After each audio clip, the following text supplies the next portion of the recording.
शांती. बाबा स्वयं आपल्याला सत्यज्ञान सांगत आहे. आपण आता पाहिलं ना, तर पाहूया आपण आता बाबा आपल्याला काय सांगतायत ते. आज आहे 27/5/2020ची मुरली. बाबा सांगतायत, गोड मुलांनो, निश्चय हा ज्ञान आणि योगामुळे बसतो. आपला जो निश्चय आहे ना ईश्वरावरती, विश्वास हा आपल्या कशामुळे पक्का होणार आहे? बाबांच्या बरोबर आपण आपली बुद्धीची जोड किती लावणार आहे, योग लावणार आहे, मेडिटेशन किती जास्त करणार, तेवढं आपल्या ह्या ज्ञानावरती आणि बाबांच्यावरती विश्वास बसणार आहे. बाबा सांगतात की साक्षात्काराने नाही, साक्षात्काराची वैश्विक नाटकामध्ये नोंद आहे, पण बाकी त्याच्यामुळे कल्याण होत नाही आहे. साक्षात्कार होत असतो ना आपल्याला. जसं बघा, एखाद्याची हनुमानाच्या वरती जर श्रद्धा असेल तर त्याला असं वाटतं की हनुमान मला पाहतोय, मला आशीर्वाद देतोय, माझ्याशी बोलतोय किंवा माझ्या विचारांना प्रतिसाद देतोय, असं जेव्हा त्याला साक्षात्कार व्हायला लागतो आणि साक्षात्कार होतोही, पण साक्षात्काराने कधी कल्याण होत नाही आहे. म्हणजे कसं, आता समजा मीरा नंबर 1 भक्त होती, म्हणूनसाठी मीराला कृष्णाचा साक्षात्कार व्हायचा, कारण तिच्या कृष्णावरती प्रेम होतं. परंतु ती काही कृष्णाच्या दुनियेमध्ये कृष्णाबरोबर जाऊ शकली का नुसत्या साक्षात्काराने? नाही. ज्या प्रकारे आपल्या ब्रह्माबाबांना पण साक्षात्कार झाले, त्यांना सुरुवातीला विनाशाचा सीन दिसला, नंतर त्यांना विष्णू, चतुर्भुज विष्णूसुद्धा स्वतःचं रूप त्यांनी पाहिलं ब्रह्माबाबांनी. ते पण ब्रह्माबाबांना लगेच प्राप्ती झाली का? बाबांनी साक्षात्कार दाखवून त्यांना जागं केलं, त्यांना समजलं की पुढं काय करायचं आहे तुला.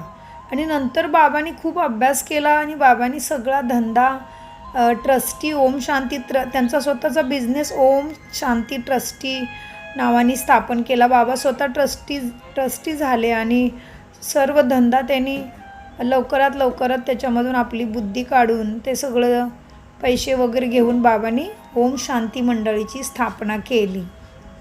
आणि बाबा स्वतः शिवबाबाचं आहे हे सगळं, ह्याची जाणीव करून स्वतः ट्रस्टी झाले. म्हणजे बाबांनी लवकरच त्याच्यातून आपली बुद्धी काढून घेतली आणि कर्तव्य कर्म करत राहिले, पण त्याच्यामध्ये फसले नाहीत. पण मग म्हणून काय ब्रह्माबाबांना साक्षात्कार झाला म्हणून काय त्यांचं कल्याण झालं का त्याच वेळेला? नाही. बाबांनी स्वतः शिवबाबाकडून हे ज्ञान समजून त्याच्यावरती पुरुषार्थ केला, त्याच्यावरती मेहनत केली. बाबांनी स्वतःचे संस्कार बदलवले, स्वतःला परिवर्तन केलं. शिवबाबाची गाईडलाईन घेत शिवबाबांचा मुरलीचा जसाच्या तसा त्याचं धारणा करत, त्याचं प्रॅक्टिस करत आणि ते जीवनामध्ये आणत ब्रह्मबाबाने आपले संस्कार बदलवले. म्हणूनसाठी बाबा आज आपल्याला महावाक्यामध्ये सांगतायत की साक्षात्कार होतात, साक्षात्कार होण्याचे आहे. या धरतीच्या रंगमंचाच्या जीवनाच्या नाटकामध्ये साक्षात्कारचा पाठ आहे. साक्षात्कार होतो, पण साक्षात्काराने केवळ कल्याण नाही होणार आहे. म्हणजे ज्या प्रकारे आपल्याला पण वाटेल, आता अगर बाबा बिंदीरूप आहे, आकाशाच्या वरती परमधाममध्ये आहे आणि आपणही आपल्या शरीरामध्ये, देहाच्या खोलीमध्ये भ्रुकुटी सिंहासनवरती आत्मा आहे, म्हणूनसाठी आपल्याला त्याचा साक्षात्कार व्हावा किंवा आपल्याला ती दिसावी असं आपल्याला वाटेल, पण ते हळूहळू दिसायला लागतं आपल्या दिव्य बुद्धीने. पण त्याच्या पाठी वेळ वायात घालवल्यानंतर आपलं कल्याण नाही होणार आहे. तर आपण हे बाबांच्या ज्ञानाला बुद्धीमध्ये समजून त्याचं प्रॅक्टिकल जीवनामध्ये आकलन करायचे, ते ज्ञान आपल्या प्रॅक्टिकल जीवनामध्ये वापर करायचे आणि मग आपल्या संस्कारांना परिवर्तित करायचे. आसुरी संस्कारांना देवी संस्कार बनवायचा आहे. त्यावेळी मग आपल्याला उच्चपद प्राप्ती होणार आहे आणि आपलं कल्याण होणार आहे. तर बाबा सांगतात प्रश्नामध्ये आज, बाबा कोणती ताकद दाखवत नाहीत, पण बाबाजवळ जादू मात्र आहे.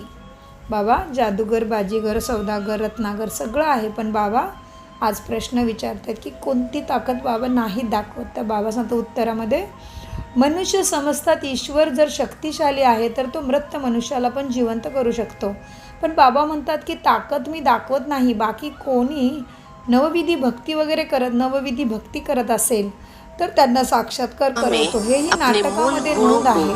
जैसे साक्षात्कार करण्याची आध्यात्मिक जादू ज्ञान, बाबाजवळ करण्याची पवित्रता, जादू बाबांच्या जवळ प्रेम, आहे. म्हणून काही शांती, मुलांना घर बसल्या सुख, ब्रह्मा आणि आनंद श्रीकृष्णाचा और साक्षात्कार शक्ति. होतो.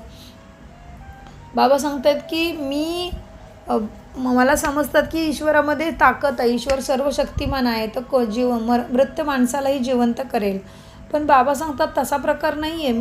मी कशाला का कुणाला जिवंत करू, मी तर सद्गती दाता आहे, मी ज्ञान देण्यासाठी येतो आणि तुमची सद्गती करतो. मी पतित पावन आहे, मी जिवंत करायचं नाही करत आहे काम, कारण बाबांनी एकाला जर जिवंत केलं तर सगळ्यांनाच जिवंत करायला लागेल आणि मग हा सृष्टीचक्राचा समतोलच कसा होईल, कारण बाबा सगळ्यांचेच पिता आहेत.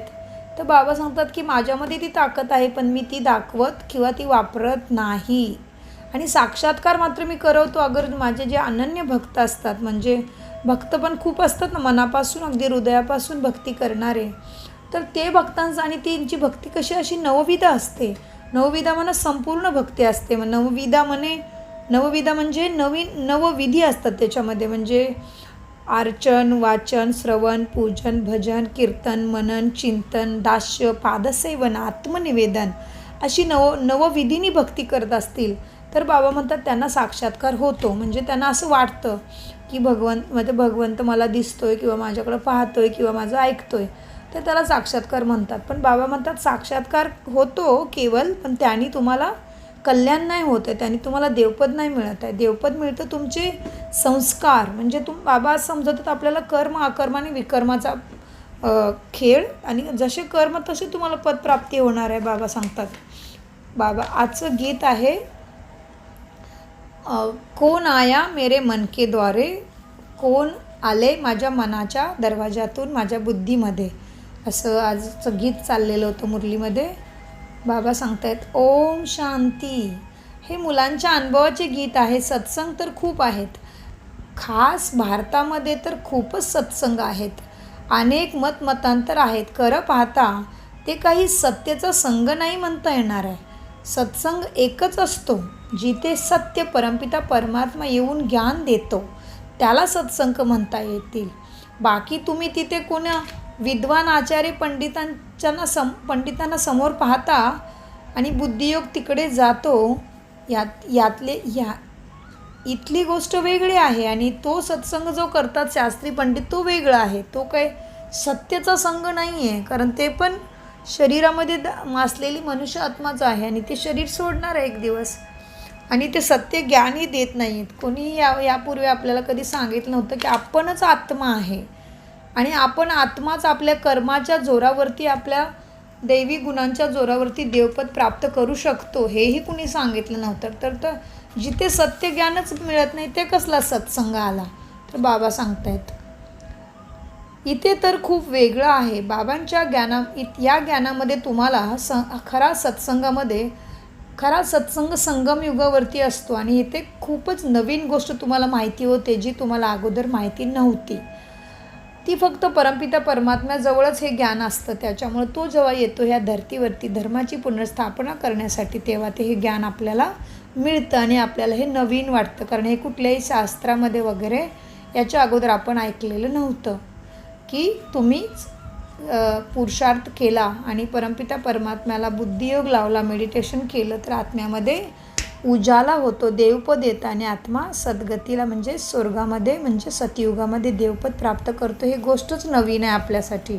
आत्तापर्यंत आपण देवी देवतांनाच म्हणत होतो की तुम्ही महान आहे आणि आम्ही तुमच्या चरणाची धूळ आहे, हे आपल्याला शिकवलं गेलं होतं आणि हेच आपण मानत होतो. पण आता मात्र बाबा सांगतायत की अरे सोहम, तुम्हीच आहे देवी देवता बनणारे मनुष्य आत्मा, पण तुम्ही जन्म मृत्यूचा खेळ खेळल्यामुळे तुम्ही काय झालेलं आता साधारण बनलेले आहात. पण आत्ता तुम्ही जेव्हा माझ्याबरोबर सत्य परमपिताजवळ बुद्धियोग लावता, मेडिटेशन करता, ध्यानस्थ होता आणि जीवनाचं खरं रहस्य जेव्हा तुम्ही समजता, कर्म अकर्म आणि विकर्माची गती जेव्हा तुम्ही समजता, तेव्हा तुम्हाला देवपद म्हणजे तुमचं कल्याण निश्चित होत असतं. बाबा सांगतात त्या परमपित्याला शरीर तर नाही आहे, मग म्हणून त्याला निराकार शिवपिता म्हणतात. तुम्ही इतर सत्संगामध्ये गेले तर तिथं कोणी ध्येयधारी शास्त्रामधल्या गोष्टी तुम्हाला सांगतात.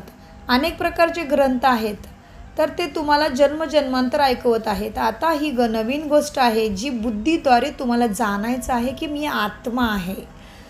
बाबा सांगतात, हे लाडक्या मुलांनो,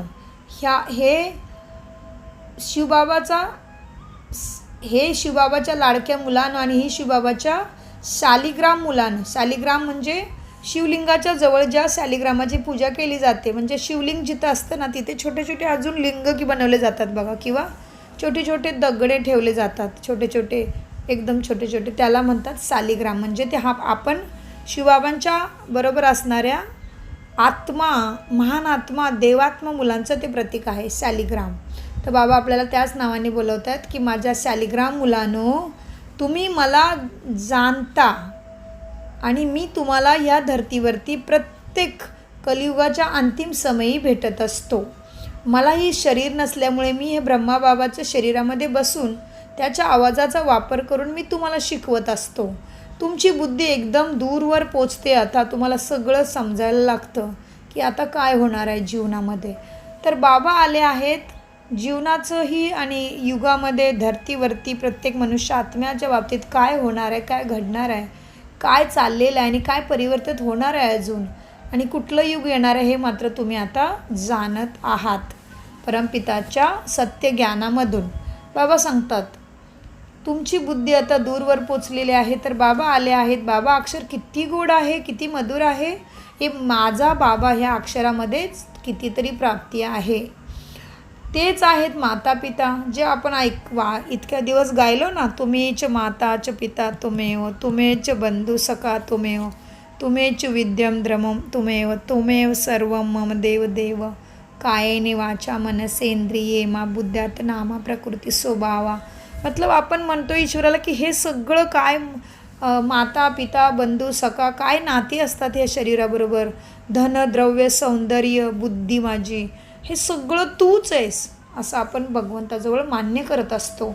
आणि बाबा तेच आता आपल्याला समजून सांगतायत की तुम्ही सांगता की माता पिता कोणी ऐकले, तुम्हीच माता पिता आहे असं तुम्ही गायलं, आणि आता मात्र तुम्ही मानायला किंवा समजायला तयार नाही आहे की खरेच माता पिता आपण कोणाला म्हटलं. कारण बघा आपण कुणाचीही, आपण लक्ष्मीची पूजा करतो तरी पण सांत्वना तीच गातो, गणेशाची पूजा करतो तरी पण सांत्वना तुमेव माताच गातो, सत्यनारायणाची पूजा करतो, कुठल्याही देवी देवतांची जेव्हा आपण पूजा पूर्ण करतो, पूजा समाप्ती करतो, तेव्हा आपण सांत्वना हीच गातो, त्वमेव माताच पिता त्वमेव. म्हणजे आपण पूजा कितीही जणांची करत असू दे पण सांत्वना मात्र आपण त्या परमपित्याला सांगत असतो की काही असू दे पण तूच माझा माता पिता बंधू सखा, सगळी नाती तुझ्याबरोबरच आहेत माझी असं सांगत असतो. तर बाबा सांगतात की म्हणतात गाता खरं पण माहितीच नाही आहे तुम्हाला खरंच कोण माता पिता आहे ते. बाबा सांगतात जेव्हा साक्षात्कार होतो तेव्हा ते कन्फ्यूज होत असतात, संभ्रमित होतात की काय प्रकार आहे. आणि बाबा सांगतात की ब्रह्मा बाबाला मी साक्षात्कार करवले या ज्ञानामध्ये यायच्या अगोदर. तर बाबा, आणि साक्षात्कारमुळं काय होतं, आपलं कल्याण नाही होत आहे, आपल्याला पुढे मेहनत करायची असते मेडिटेशनची, पण साक्षात्कारमुळं आपल्याला समजायला लागतं की अच्छा मी असं आहे. आणि इतका सुंदर साक्षात्कारमुळे आपल्याला अनुभव होतो की अच्छा अशी प्राप्ती होऊ शकते, होत असते. म्हणूनसाठी आपण या ज्ञानामध्ये विचार करायला लागतो, याच्यावरती आपण टाईम द्यायला लागतो, समजायला लागतो. हा एक आहे. म्हणून ब्रह्माबाबांना पण साक्षात्कार झाल्यामुळे त्यांना समजलं की त्यांनाच आता ब्रह्मदेवता बनू, ब्रह्माच्या शरीरामध्ये शिवपित्यांना समजायचं आहे. आणि मग त्यांनाच विष्णू म्हणजे लक्ष्मीनारायण राधे कृष्ण का त्यांना जन्म भेटणार आहे, त्यांना समजतं. म्हणूनसाठी ब्रह्माबाबांना चतुर्भुज विष्णूचा साक्षात्कार होतो. बाबा सांगतात त्यांना जेव्हा साक्षात्कार होतो तेव्हा ते संभ्रमित, पहिल्यांदा ब्रह्माबाबांना पण समजत नाही की त्यांना हे कोण साक्षात्कार करवते किंवा त्यांना हे काय दिसतंय असं मनपटलवरती. तर बाबा सांगतात कधी ब्रह्मा तर कधी श्रीकृष्ण पाहतात, विचार करत राहतात की हे काय आहे. ब्रह्माचाही अनेकांना घर बसल्या साक्षात्कार होतो. ब्रह्माबाबाही कित्येक जणांना दिसतो. इथे आमच्या इथे बँकॉकमध्ये एक मुसलमान कपल आहे, मुसलमान जोडपं आहे. त्यांच्या पत्नीला ब्रह्माबाबाचा साक्षात्कार व्हायचा, म्हणजे त्या खूप आजारी होत्या आणि त्यांना ना ब्रह्माबाबासारखा कोणतरी वृद्धस्थ मनुष्य सफेद कपड्यामध्ये यायचा आणि त्यांच्या कानामध्ये सांगायचा की पिता आलेला आहे करून, अल्लाह आलेला आहे, अल्लाह आया है करके. तर तिला ते समजायचं नाही कोण कानात तिच्या येऊन आवाज कुठून येतोय असं, पण तिला असं मन पटलवरती सफेद कपड्यामध्ये कोणतरी दिसायचं. तर मग बाबा त्याचीच आठवण करून देतात की ब्रह्माही कुणाकुणाला दिसतो. बाबा सांगतात आणि आम्हीही ज्ञानामध्ये आल्यावरती आम्हाला ज्ञानामध्ये येऊन 4च महिने झालेले, तेव्हा आम्ही पण आमच्या इथे बँकॉकमध्ये आम्ही राहतो त्या घरामध्ये अमृतवेलेमध्ये ब्रह्माबाबाचा साक्षात्कार केला. आम्ही स्वतः पाहिला आणि आमच्या दुसऱ्या 2 स्टुडंट आहेत ब्रह्मकुमारी आहेत, त्यांनी पण ब्रह्माबाबाला पाहिलेलं आहे अमृतवेलेमध्ये. तर बाबा तेच आठवण करतायत आज. बाबा म्हणतात ब्रह्माचाही अनेकांना घर बसल्या साक्षात्कार होतो. ब्रह्माची तरी कोणीही पूजा करत नाही. ब्रह्मदेवतेची पूजा जास्त होत नाही तरी पण त्यांचा साक्षात्कार होतो. तर बाबा सांगतात कृष्ण इत्यादीची पूजा खूप करतात. ब्रह्मांना तर कोणी जास्त ओळखतही नाही आहे. प्रजापिता ब्रह्मा तर आता आला आहे. हा आहे प्रजापिता. प्रजापिता म्हणा सामान्य लोकांचा पिता म्हणा. आपली बुद्धी जेव्हा सामान्य होते, आता जसं आपण क्रोधी कामी कद सगळ्यांच्यामध्ये थोडा थोडा अंश आहे ना विकारांचा, तेव्हा अशी जेव्हा सर्वत्र मनुष्य आत्मा असते धरतीवरती, तेव्हा त्यांचा वाली जो असतो त्याला प्रजापिता ब्रह्मा म्हटलं जातं, म्हणजे प्रजाचा पिता. तर बाबा सांगतात की प्रजापिता आता आला आहे ना, कारण प्रजा आहे ना सर्वत्र. बाबा बसून समजवतात की ही सारी दुनिया पतित आहे, तर नक्कीच हे खूप जन्माच्या शेवटीच हे ब्रह्मा पतित झाले असावेत. म्हणजे कृष्णाची आत्मा सतयुगामध्ये पूर्ण जीवन जगते, खूप जन्म घेते, त्रेतामध्ये जन्म घेते, द्वापारयुगामध्ये आणि कलियुगामध्ये पण जन्म घेते कृष्णाची आत्मा. आणि मग शेवटी एकदम जन्म मृत्यूचा खेळ खेळता खेळता आत्म्याची शक्ती कमी होते आणि मग आत्म्याला साधारणतः शरीर, साधारण वर्तन, साधारण वाणी, साधारण चलन असं प्राप्त होतं.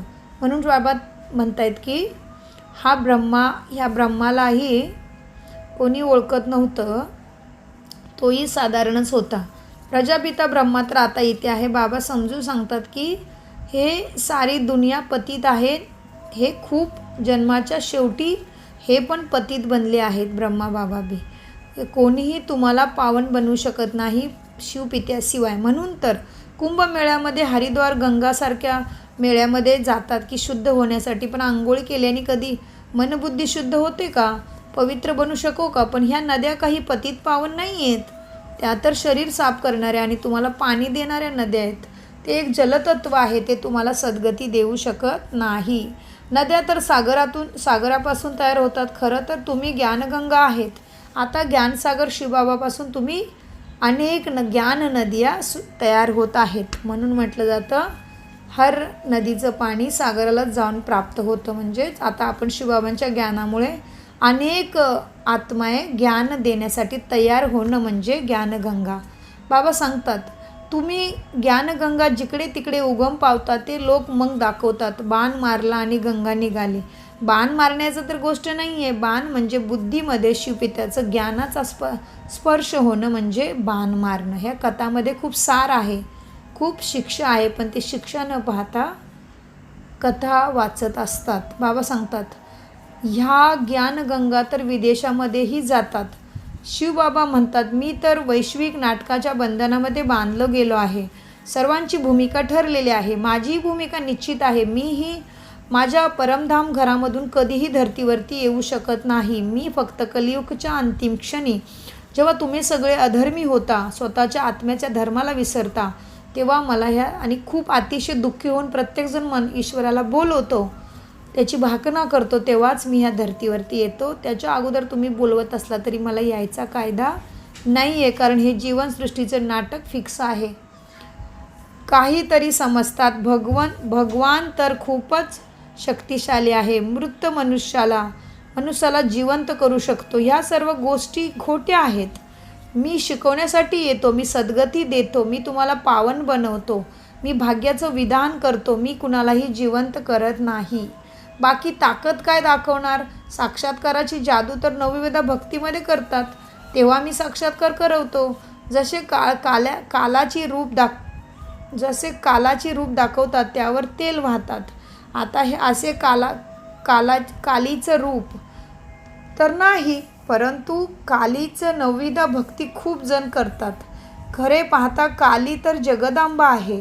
कालीचे रूप तर नाही, काळं रूप नाही आहे तिचं, परंतु 9 प्रकारची भक्ती केल्याने भावनांचे भाडे मिळते. काम चितेवरती बसल्याने काळे बनले आहेत. आता ज्ञान चितेवरती बसल्याने तुम्ही सगळे आत्मा गोरे बनता. गोरे म्हणा गुणवान. जी काळी असते जगतांबा बनली आहे, ती साक्षात्कार कशी करवेल? ती तर आता खूपच जन्माच्या शेवटीच्या जन्मामध्ये पोचलेली आहे. देवता तर आता नाहीत, तर ते काय साक्षात्कार करवणार? बाबा समजवतात की साक्षात्काराची चावी पण मी माझ्याकडेच ठेवलेली आहे. तुम्ही जेव्हा एखाद्या देवी देवताचं खूप खूप प्रेमाने हृदयापासून भक्ती करता, तेव्हा तुम्हाला साक्षात्कार मीच करत असतो. तुमची मन्नते, तुमचे नवस वगैरे मीच पूर्ण करत असतो. कारण एखाद्या दगडातून कधीही तुमच्या भावना ऐकल्या जात नाहीत.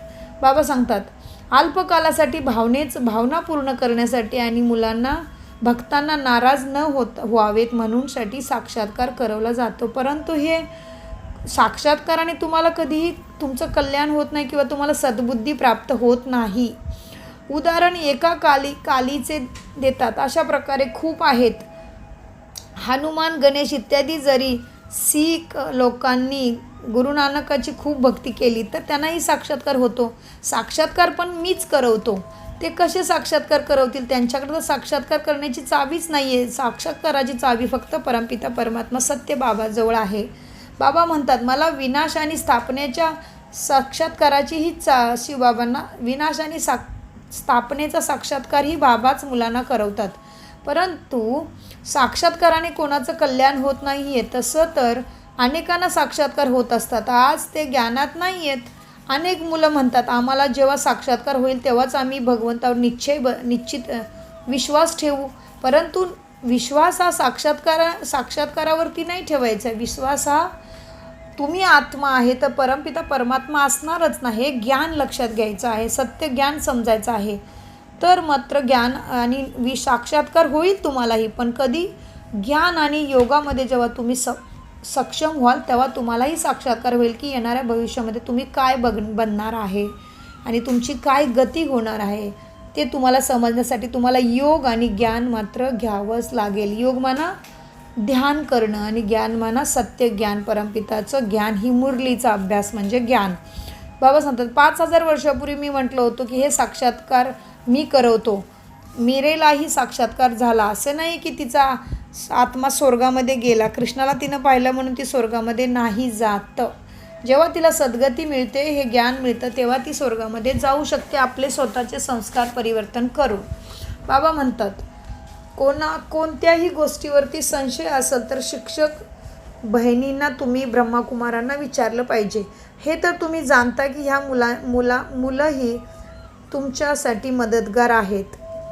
आणि परंतु ह्या ब्रह्माकुमारांच्या मध्येही हे ज्ञान समजण्यामध्ये नंबरवर आहेत. म्हणूनसाठी नद्यासुद्धा नंबरवर असतात ना. कोणीतरी जणू तलावच आहे तर खूप आणि कुठली नदी तर खूप घाणेरडी पाणी असते आणि कुठल्या नदीमध्ये खूप श्रद्धाळू असतात आणि ती खूप स्वच्छ असते. तर इथे सुद्धा ज्ञानी मुलांच्या मध्येही फरक आहे. बाबा सांगतात सगळे एकसारखे हे परमपिताचं ज्ञान बीकेसुद्धा समजत नाहीत.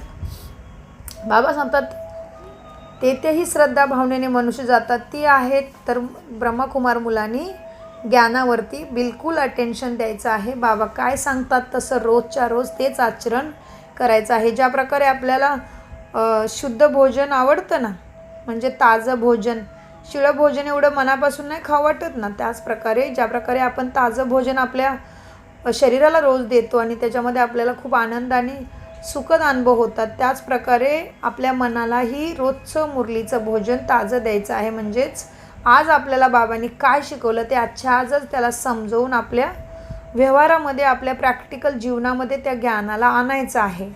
बाबा सांगतात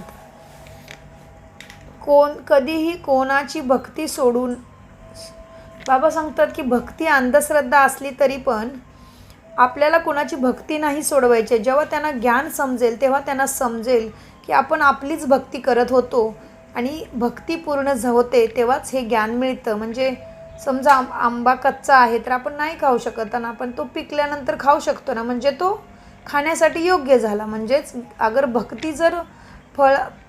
भक्ती जर परिपक्व झाली तर मग ज्ञान प्राप्त होतं. म्हणूनसाठी बाबा सांगतात की तुम्हाला कुणाची भक्ती सोडवण्याची गरज नाही आहे.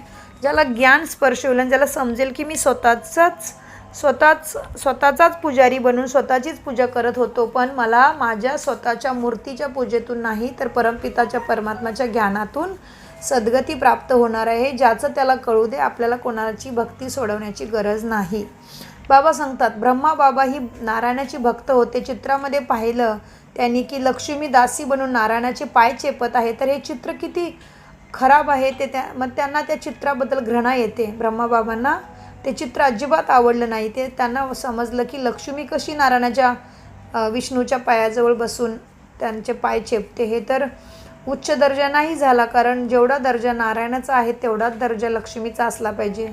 ह्या विचारांनी युक्त असल्यामुळे ब्रह्मा बाबांना विष्णूच्या पायापाशी लक्ष्मी हे चित्र आवडलेलं नाही आहे. हे बाबा आज आठवण करून देत आहेत. बाबा सांगतात सतयुगामध्ये असं होत नाही. तर मी एका चित्रकाराला सांगितलं की लक्ष्मी या दासी तर ब्रह्मा बाबांनी काय केलं, नंतर चित्र बनवताना विष्णू शय्यावरती आराम करत आहे आणि लक्ष्मी त्यांच्या पायापाशी होते. ते चित्र बदलवलं त्यांनी. तर बाबांनी एका चित्रकाराला सांगितलं की ह्या लक्ष्मीला या दासीपणातून मुक्त करा. ब्रह्मा बाबा भक्त होते, परंतु ज्ञान त्यांना माहीत नव्हते. भक्त तर सर्वच आहेत, परंतु आम्ही बाबांची मुलं म्हणजे मालिक आहोत. सत्ययुगाचे मुलांना बाबा ब्रह्मांडाचे मालिक बनवतात. असं म्हणतात तुम्हाला राज्यभाग्य देतो, म्हणूनसाठी तुम्ही राजयोग शिकून स्वतःला समजा. असे बाबा कधी पाहिले का तुम्ही कुठे? जो बाबा तुम्हाला सगळं काही देण्यासाठी गुप्त असतो, पण तुम्हाला तुमचं कल्याण करण्यासाठी धर्तीवरती आलेला आहे. तर मग ब्रह्मा बाबांनी काय केलेलं चित्रकला करून ते लक्ष्मीला विष्णूच्या जवळ बसवलेल्या पायापाशी नाही. लक्ष्मी विष्णूची दासी नाही आहे, ती सुद्धा विष्णूप्रमाणेच तेवढीच दर्जेदार आहे असं ब्रह्मा बाबांचं मत आहे. आणि बाबांनी त्याच प्रकारचे लक्ष्मीनारायणाचं चित्र बनवलेलं. बाबा म्हणतात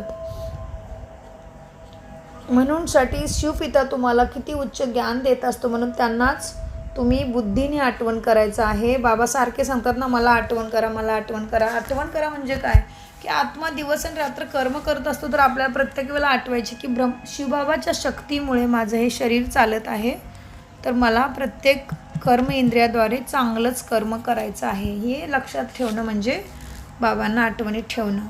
बाबा सांगतात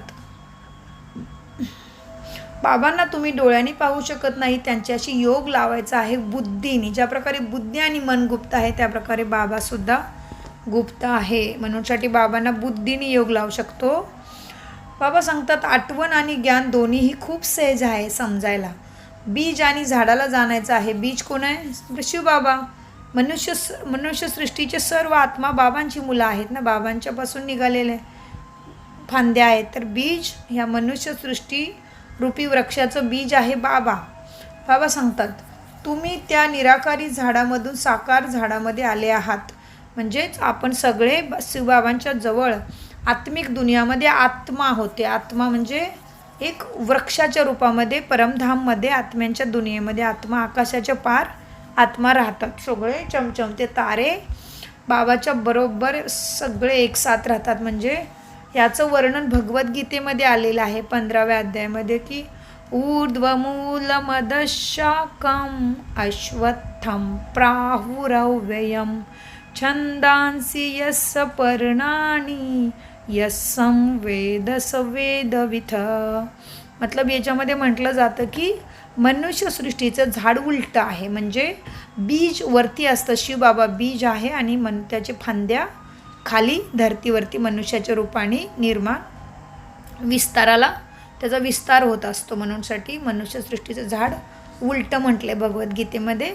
कारण साधारणरित्या बीज तर जमिनीमध्ये लावतात ना, आणि नंतर झाड जमिनीच्या वरती दिसतं ना, पण आपल्या मनुष्य सृष्टीचं झाड कसं आहे? बीज आहे त्याचं शिवबाबा, आणि तो असतो वरती, आणि आपण मुले कुठे घेतो? जीवन जगतोय खाली धरतीवरती. म्हणूनसाठी बाबा सांगतात हे ज्ञान आहे ना, याच्यामध्ये तुम्हाला बीज आणि मनुष्यसृष्टीच्या झाडाला जाणून घ्यायचं आहे की मनुष्यसृष्टीचं झाड काय आहे आणि बीज शिवबाबा काय आहे ते.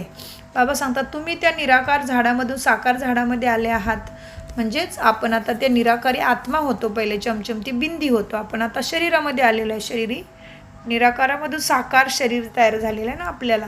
बाबा सांगतात तुम्ही त्या निराकारी झाडामधून साकार झाडामध्ये आले आहात. बाबांनी साक्षात्काराचे रहस्य समजवले आहे, झाडाचे रहस्यही समजवले आहे, कर्म अकर्म विकर्माची गतीही बाबांनी समजवली आहे. कर्म म्हणजे आत्मा जे कर्म करत असते, अकर्म म्हणजे ज्या कर्मांचा चांगलाही आणि वाईटही परिणाम होत नाही तसे कर्म आत्म्याकडून होत असतात सतयुगामध्ये. फक्त ज्याचा परिणाम चांगला आणि वाईट काहीच नसतो ते न्यूट्रल असतात.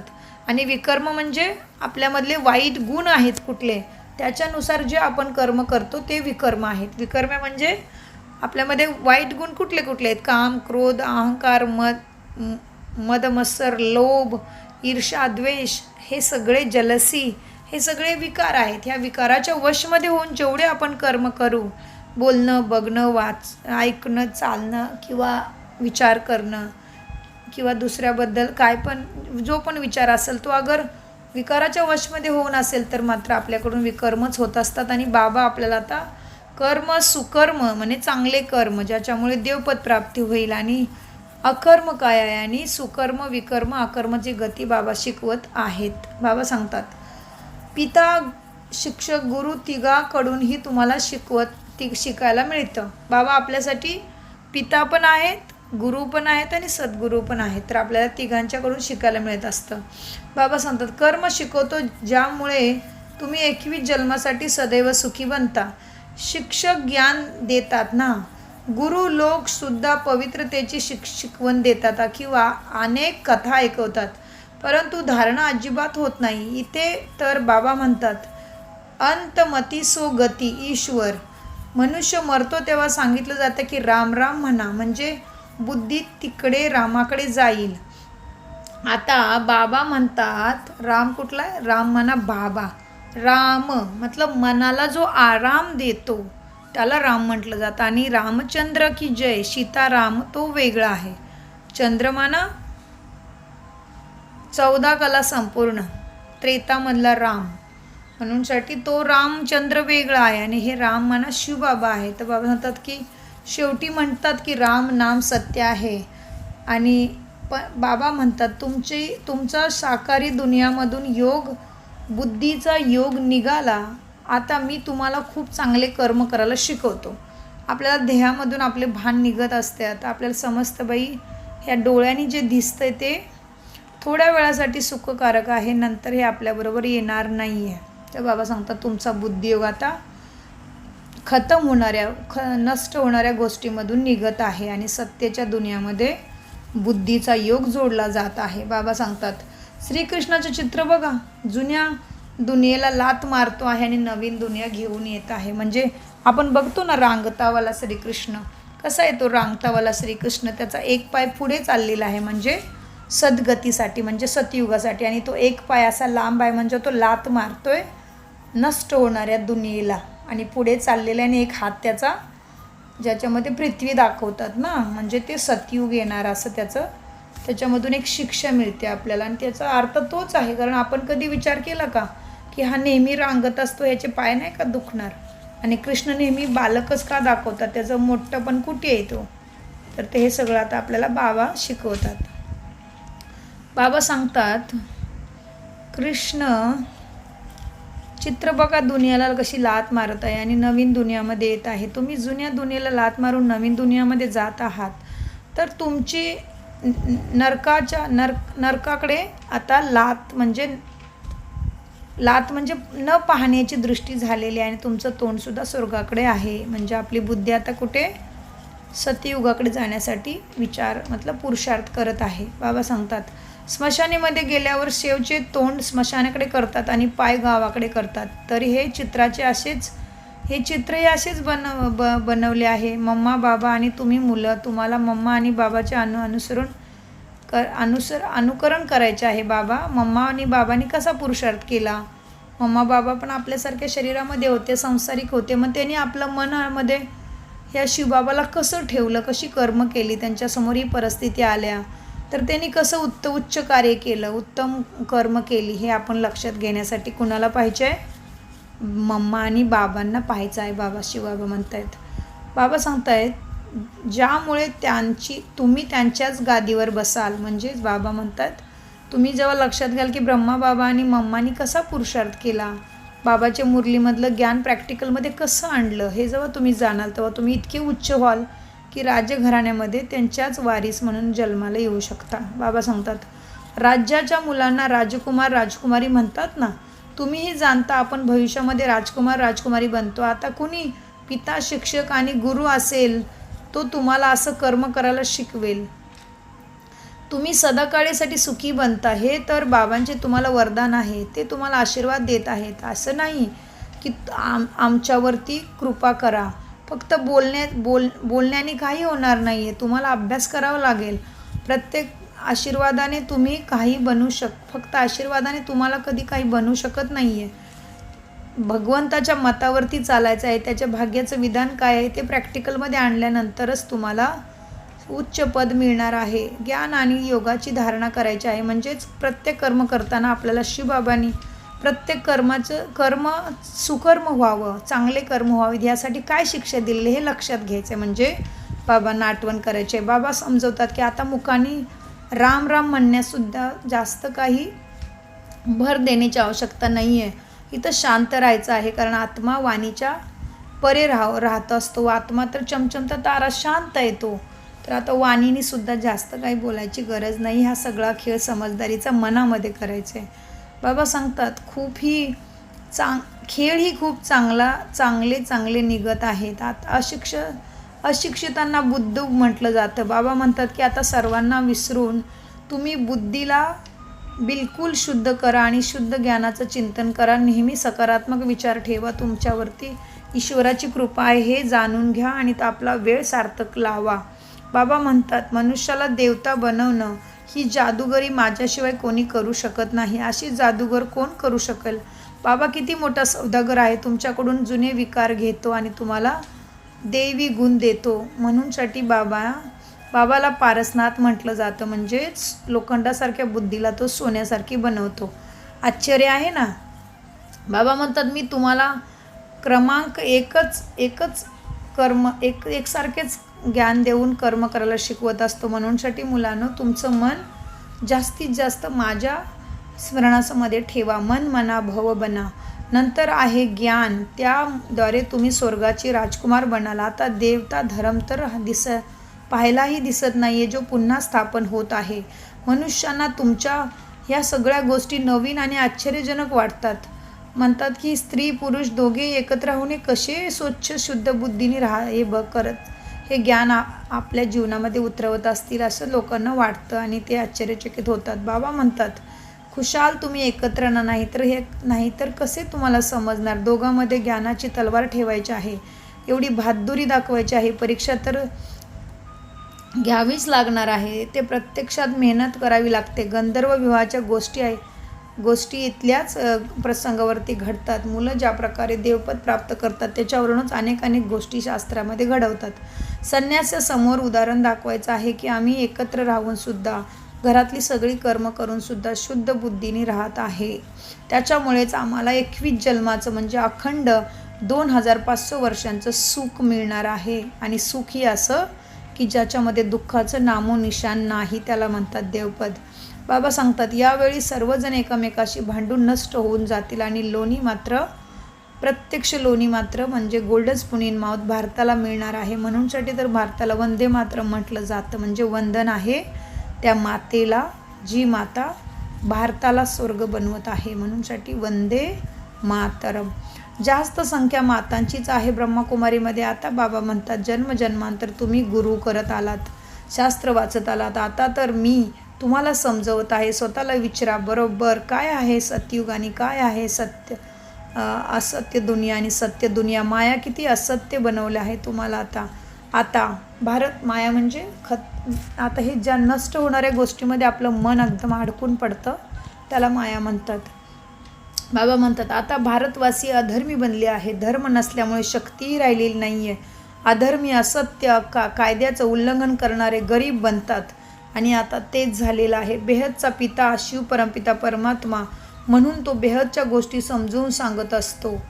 म्हणतात की पुन्हा एकदा तुम्हाला आत्मिक शक्तिशाली मी तुम्हाला आत्मिकदृष्ट्या आणि तुमचे संस्कार देवी बनवण्यासाठी आणि तुम्हाला आत्मिक शक्ती देण्यासाठी आलो आहे. आणि आत्मिक शक्तीच्या जोरावरतीच तुमचं स्वर्गाचं पद मिळत असतं. स्वर्ग बनवणं तर शक्तिशालीचं काम आहे ना. परंतु तो परमपिता परमात्मा गुप्त आहे, गुप्त योद्धे आहेत तुम्ही. बाबांच्या मुलावरती खूप प्रेम आहे. म्हणूनसाठी बाबा तुम्हाला भाग्याचं विधान देण्यासाठी, त्यांचं मत देण्यासाठी आणि पतित से तुम्हाला पावन बनवण्यासाठी तुमच्यासाठीच धर्तीवरती गुप्त रूपामध्ये आलेले आहेत. बाबा सांगतात पित्याचं मत, शिक्षकांचे मत आणि गुरुचे मत आणि सोनाराचे मत आणि धोब्याचे मत यामध्ये सर्वांची मते तुम्हाला एकटा परमपिता परमात्मा देत असतो. बाबा आता ज्ञानही देतो, पापाचा भस्मही करतो, आपले भाग्याचे दरवाजेही उघडतो, आपले संस्कारही तमप्रधानपासून सतप्रधान बनवतो, आपले असुरी संस्कारांना नष्ट करून देवी संस्कार बनवतो, आपल्याला असत्यामधून काढून सत्यामध्ये घेऊन चाललेला असतो बाबा. तर बाबा सांगतात हा क्षण आत्ताचा आहे, आत्ता नाही तर परत कधीही कुठल्याही युगामध्ये परमपिता परमात्मा धर्तीवरती भेटत नाही. बाबा सांगतात समजलं. म्हणूनसाठी नष्ट होणाऱ्या दुनियेमधून बुद्धी काढून घ्या. ओम शांती. अच्छा, गोड आणि फार वर्षांनी भेटलेल्या मुलांप्रती मातापिता बापदादांचा दोघांचाही प्रेमपूर्वक आठवण आणि सुप्रभात. शिवबाबा आत्मिक पित्यांचा आत्मिक मुलांना नमस्कार. धारणेसाठी आणि आपण आत्मिक पित्यांचा आत्मिक बाबांना नमस्कार. धारणेसाठी मुख्य सार. नंबर 1. शेवटच्या जन्मामध्ये बाबा म्हणतात हा तुमचा आता धर्तीवरती साधारण जन्म घेण्याचा शेवटचा जन्म आहे. एका शेवटच्या जन्मामध्ये बाबांच्या श्रीमत वरून चालून ग्रस्त आश्रमामध्ये राहून सुद्धा मनाने, बुद्धीने, कर्माने स्वच्छ म्हणजे पवित्र राहा. यामध्ये बहादुरी दाखवायची आहे. 2 नंबर, श्रीमतवर सदैव श्रेष्ठ कर्म करायचे आहेत. आवाजाच्या पलीकडे जायचं आहे. जे काही वाचलं किंवा ऐकलं आहे ते सगळं शास्त्राचं ज्याच्यामध्ये तुमचा वेळ जातोय तो विसरून आता सत्य बाबांना आपल्या बुद्धीने आठवण करून आपल्या प्रत्येक क्षणाचं सोनं करायचं आहे. वरदान. शुभ चिंतनाद्वारे ज्ञानाच्या सागरामध्ये सामावणारे अतींद्रिय सुखाचे अनुभवी भव. वरदानाचं विश्लेषण. ज्याप्रमाणे सागरामध्ये राहणारे जीवजंतू सागरामध्ये सामावले आहेत, बाहेर पडण्याची त्यांची इच्छा नसते आणि त्यांना बाहेरचं जगही चांगलं वाटत नाही. मासेही पाण्यामध्येच राहतात. सागर आणि पाणी हेच त्यांचं जग असतं. अशा प्रकारे तुम्ही मुलं शुभचिंतनाद्वारे ज्ञानसागर बाबामध्ये सदैव सामावलेले राहा. शुभचिंतन म्हणा सगळ्यांसाठी चांगलं चिंतन करायचं, दुश्मनासाठी सुद्धा चांगलंच चितायचं. तर हे सगळं ईश्वर करत असतो ना, सगळ्यांना चांगलं बनवून सगळ्यांसाठी चांगलं करतो ईश्वर. तर आपल्याला तेच करायचे. मग कसं करायचे की ज्ञानसागर बाबांच्यामध्ये सामावलेले राहून सदा शुभचिंतन करत राहा. जोपर्यंत सागरामध्ये तुम्ही सामावून घेण्याचा अनुभव घेत नाही तोपर्यंत तुम्हाला अतींद्रिय सुखाचा झोपाळ्यावर झोका घेण्याचा सदैव हर्षित राहण्याचा अनुभव होणार नाही. अतींद्रिय सुख म्हणा आतली इंद्रिय. आत्म्याचे आतली इंद्रिय कुठले? आतले कर्मचारी मन, बुद्धी, संस्कार. तर अतींद्रिय मनाची शांती प्राप्त होणं आणि बुद्धीमध्ये सुकून प्राप्त होणं आणि सुखद संस्कार निर्माण होण्यासाठी बाबांच्या आठवणीमध्ये राहायचं आहे. दुसरा पर्याय नाही. बाबा सांगतात सदैव हर्षित राहण्याचा अनुभव करू शकणार नाही आहे तुम्ही अगर बाबांच्यामध्ये बुद्धी जोडली नाही तर. बाबा सांगतात यासाठी स्वतःला एकांतवासी बनवा. एकांतवासी म्हणा मेडिटेशनमध्ये बसा. बाबांच्यामध्ये एकाग्रतेने एकांतामध्ये जास्त मन केंद्रित होतं ना आपल्या स्वतःवरती. म्हणून बाबा सांगतात एकांतामध्ये बसा, एकांतवासी बनवा. अर्थात सर्व आकर्षणाच्या प्रकंपनापासून अंतर्मुखी बना. दुसरे व्हायब्रेशन खूप आहेत हवेत, त्याच्यापासून स्वतःला वाचवायचं आहे. सुविचार म्हणा स्लोगन. आपल्या चेहऱ्याला असं चालतं फिरतं संग्रहालय बनवा ज्यामध्ये बाबा बिंदू दिसला पाहिजे. आपल्या चेहऱ्यामध्ये परमपिता परमात्माची झलक दिसावी अशी बाबांची आज आपल्याला आदेश आहे, शिक्षा आहे आणि गोड मत आहे. अशा गोड बाबांना आपण सर्वांचा अनगिनत पदम गुना शुक्रिया शुक्रिया शुक्रिया.